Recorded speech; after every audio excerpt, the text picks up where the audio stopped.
Part 7. Dublin. 7th day of the March, outskirts of Dublin, April 1847. On the morning of the 7th day, someone near the front of the procession cried out, "I can see it!" Heads lifted all along the line. People shaded their eyes against the pale morning sun. There, on the eastern horizon, lay a grey haze unlike any cloud. As they drew closer, church spires began to emerge, then rooftops, then chimneys. Finally, the city itself, Dublin. For most of the O'Byrnes, it was the first city they had ever seen. Little Kathleen tugged at Sean's sleeve. "Is that Canada?" Sean managed a weary smile. "No, love." "What is it?" "It's Dublin." "Is it very far from home?" Sean looked back down the road they had travelled. It is now. The march descended towards the city. The roads became wider. Traffic grew heavier. Carriages rattled past, carrying wealthy merchants and government officials. Ladies in fine dresses stepped carefully around puddles. Gentlemen in polished boots covered their noses with handkerchiefs as the procession approached. Some stared openly, others looked away. One young woman sitting inside a carriage began to cry. Her father drew the curtain across the window. He preferred not to see. Word had spread ahead of them. By the time they reached the streets, hundreds of Dubliners had gathered. Many had expected criminals, others had expected rebels. Instead, they found families, children, old people, babies wrapped in threadbare blankets, men whose shoulders had once been broad with labour, but now seemed scarcely able to support their own weight. The crowd fell strangely quiet. One little girl, standing beside her mother, whispered, "Ma'am, why don't they have shoes?" Her mother could not answer. Not everyone remained silent. A fishmonger stepped forward carrying a basket. He began throwing herring towards the emigrants. Several starving men scrambled desperately through the mud. Before anyone could collect more than one or two fish, Robinson's horsemen drove them back into line. "No stopping!" The fishmonger shouted angrily, "They're starving!" "They're under my charge," Robinson replied coldly. "They'll move."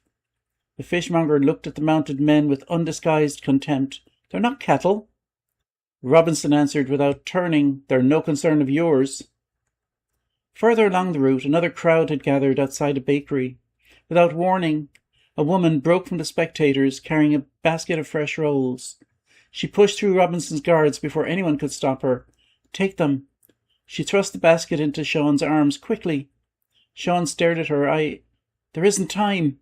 People reached into the basket, not greedily, desperately. Each person only took one roll before passing it along, and by the time Robinson's horsemen arrived, the basket was empty. The woman smiled. "I've nothing left for you to confiscate." Even one of the guards struggled to hide a grin. Robinson did not. "Move the procession." The bread was warm. Little Kathleen held hers with both hands. She closed her eyes before taking the first bite. "I forgot. What warm bread tastes like."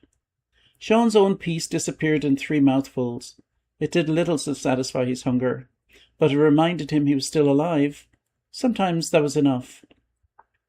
As the afternoon wore on, they reached the banks of the River Liffey.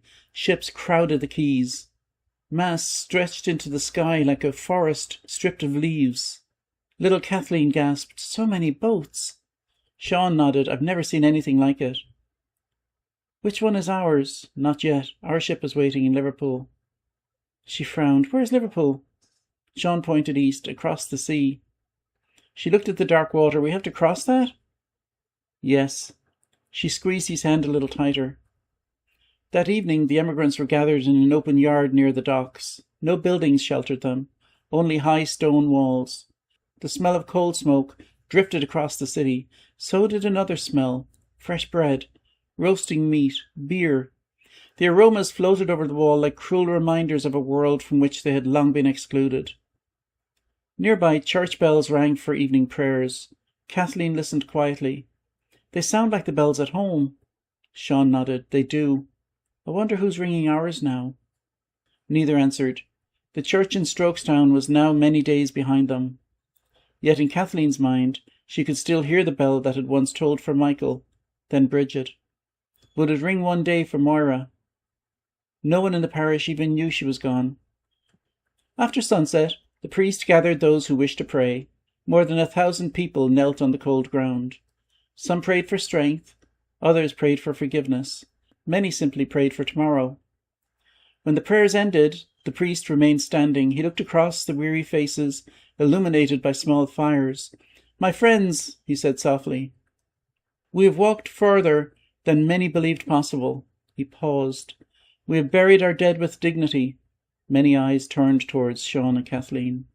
"We have shared bread when there was scarcely enough for ourselves." He smiled gently. "And though some have treated us as though we were less than human, we have not forgotten that we are children of God." No one applauded. Instead, heads bowed. The silence itself became an answer. Later that night, Sean walked alone to the edge of the yard, and beyond the wall he could hear laughter spilling from a nearby public house. Glasses clinked, a fiddle played a lively tune. Life continued. Only a few yards away, nearly 1,500 homeless people lay on the bare ground, waiting to leave their country forever. The contrast was almost impossible to understand. He fingered the wooden rosary the priest had entrusted to him, then he looked toward the east. Somewhere beyond the darkness lay Liverpool. Beyond Liverpool lay a ship. Beyond the ship lay Canada, or perhaps another grave. He no longer knew which was more likely. Behind him, little Kathleen stirred in her sleep. "Ma'am?" Kathleen gently brushed the hair from her daughter's face. "I'm here." Sean returned to lie beside them. Tomorrow they would leave Ireland itself, but Ireland, with all its sorrow and beauty, would never truly leave them. Part 8. Across the Irish Sea. Dublin to Liverpool, April 1847. The following morning the gates of the yard were opened before sunrise. John Robinson stood mounted on horseback as he had every day since Strokestown. His clothes were clean, his boots polished, his horse well fed. The emigrants around him looked scarcely alive. "You'll proceed to the packet steamer," he announced. "It'll carry you across the Irish Sea to Liverpool." No farewell, no acknowledgement of the week they had endured, only another order. The procession, now smaller than when it had left Roscommon, wound through the streets towards the docks. 38 graves lay behind them along the roads of Ireland. Some were marked with wooden crosses, others by little more than a pile of stones. Many had no marker at all. Sean wondered who, if anyone, would ever remember where they were. He thought of Moira, a tiny grave beside a hedgerow in Westmeath. He could still picture the flat stone he had placed at its head. He prayed someone would leave it undisturbed. The docks teemed with activity. Dock workers loaded timber, sailors shouted to another, barrels of porter rolled down wooden ramps. Crates of flour disappeared into the holds of merchant ships. Everywhere there was movement, commerce, prosperity. Yet among all that bustle, the emigrants stood apart. A silent line of ragged people waiting to leave their homeland. Little Kathleen stared at the forest of masts. "So many ships." Sean nodded. "They carry the world." "Will ours?" "I hope so." A clerk sat behind a table, checking names against a ledger. One by one, heads of families stepped forward. "O'Byrne?" Sean raised his hand. The clerk dipped his pen in ink. "Sean O'Byrne?" "Yes." "Wife?" "Kathleen." "Children?" Sean hesitated. His voice caught. "One." The clerk looked up. "One?" Sean swallowed. "Kathleen, 5 years old." The clerk made another mark. He never knew that there should have been 4 names on that line. The packet steamer was crowded long before it left the quay. It had been built for passengers, not for nearly 1,500 exhausted emigrants. Families sat shoulder to shoulder on the open deck. The smell of salt water mixed with sickness. Many had never seen the sea before. Even fewer had ever sailed on it. As the vessel pulled away from Dublin, silence spread across the deck. No cheering, no waving, only people watching Ireland slowly disappearing behind them. Kathleen stood at the rail. The wind caught her hair. Sean joined her. "We're leaving." "Yes, I never thought I'd leave Ireland." "Neither did I." She looked towards the shrinking coastline. 3 of our children are buried there. Sean reached for her hand. "And one is standing beside us." Little Kathleen slipped between them and held both their hands. The 3 remained together as the green hills slowly faded into the mist. The crossing was rough. By midday the sea had grown restless. The little steamer pitched violently. People clung to ropes and railings, and many became seasick. The decks were soon covered with vomit. Children cried, babies wailed, Old people prayed aloud. Little Kathleen buried her face against Sean's coat. I don't like it. I know. Will it stop soon? He hoped he was telling the truth. The priest found Sean sitting near the stern. He lowered himself carefully onto a coil of rope. You still have my rosary? Sean smiled faintly. I do. Keep it a little longer. Sean looked surprised. I thought we'd reached the end of your journey. The priest gazed towards the eastern horizon. No. He nodded towards Liverpool, still invisible beyond the mist. I fear the hardest part may only be beginning.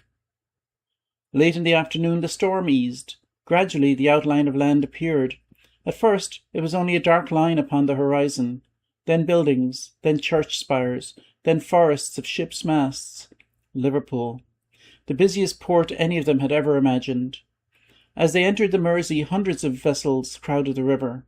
Merchant ships, steamers, fishing boats, great ocean-going sailing ships. Little Kathleen's eyes widened. It looks bigger than Dublin. Sean laughed softly. It is. Are we staying here? No. For how long? I don't know. The packet steamer tied up just before sunset, and the emigrants disembarked slowly. Their legs were stiff after the crossing. Many stumbled onto the dock, grateful simply to stand on solid ground again. Liverpool overwhelmed the senses. Cold smoke filled the air. Factory whistles echoed across the city. Thousands of people hurried through the streets, speaking with accents many Irish families struggled to understand. Sean had never seen so many brick buildings. Never so many chimneys, never so many strangers. Yet despite the crowds, he had never felt more alone. Robinson gathered the emigrants one final time. His business in Ireland was complete, his responsibility now ended. You'll remain here until instructed. He glanced over the assembled families. The ships for Canada are being prepared. Without another word, he turned his horse. Sean watched him ride away. 7 days earlier, that man had arrived at their cottage. Since then, he had watched families die. He had hurried funerals, driven the march onward, ensured that no one returned home. Now he simply disappeared into the streets of Liverpool. Sean wondered whether Robinson would remember any of their faces. He doubted it. The emigrants would remember his for the rest of their lives. That night they slept in a crowded emigrant depot near the docks. For the first time in over a week there was a roof over their head. The floor was hard, the air smelled of damp clothing and sickness. Hundreds lay packed together with scarcely room to turn over. Yet, as little Kathleen drifted to sleep, she smiled. Daddy? Yes? It isn't raining. Sean looked upward at the timber roof. No. It feels nice. He pulled a blanket over her. Sleep well.